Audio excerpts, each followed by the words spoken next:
Wish more folks could see that this national division is intentionally manufactured. It's one of the oldest control tricks in the book, going all the way back to empires that figured out it's cheaper to keep people fighting each other than questioning who's really in charge. Divide and rule. Today it doesn't look like spears and shields. It looks like hashtags, headlines, and breaking news alerts. The method's upgraded, but the playbook didn't. The wild part is how efficient it's gotten. They've weaponized our attention spans. Most folks can't see past the bipartisan theater to notice the hands pulling the strings behind the curtain. It's safer and honestly easier to pick a team, memorize the slogans, and ride or die with your side than it is to step back and ask, who built this game and why does it look like this?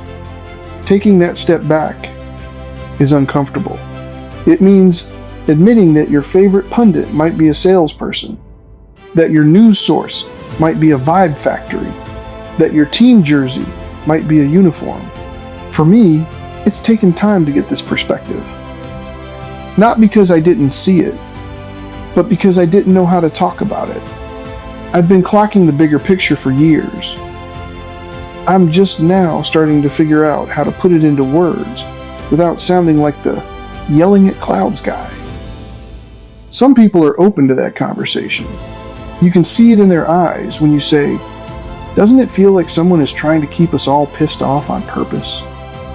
And they pause for a second, instead of just reciting their party's talking points. And then there are the folks still stuck in the tribal trance. Their side is a cult, but I'm definitely not in a cult crowd. They'll point at the other team and say, those people are brainwashed, while they're wearing 10 pieces of merch and repeating slogans like a chorus.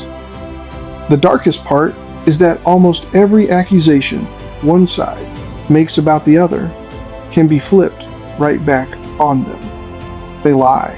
They're corrupt. They're controlled by special interests. They don't care about regular people. Cool story. Now, read that sentence again and swap the team names. That's not an accident. That symmetry is by design. The puppet masters know that if both sides are guilty of the same sins, then nobody ever truly has the moral high ground. Everyone's too busy defending their guys and attacking the enemy to notice that the script itself is rigged. So the machine keeps feeding us. Outrage headlines, rage bait posts, doomsday predictions, team-based identities. If they win, it's the end of America speeches. Just enough constant conditioning to keep most people from ever stepping back far enough to see the whole stage. Because the second you step back, you notice something important. The people screaming at each other at the bottom are exhausted, broke, and stressed out.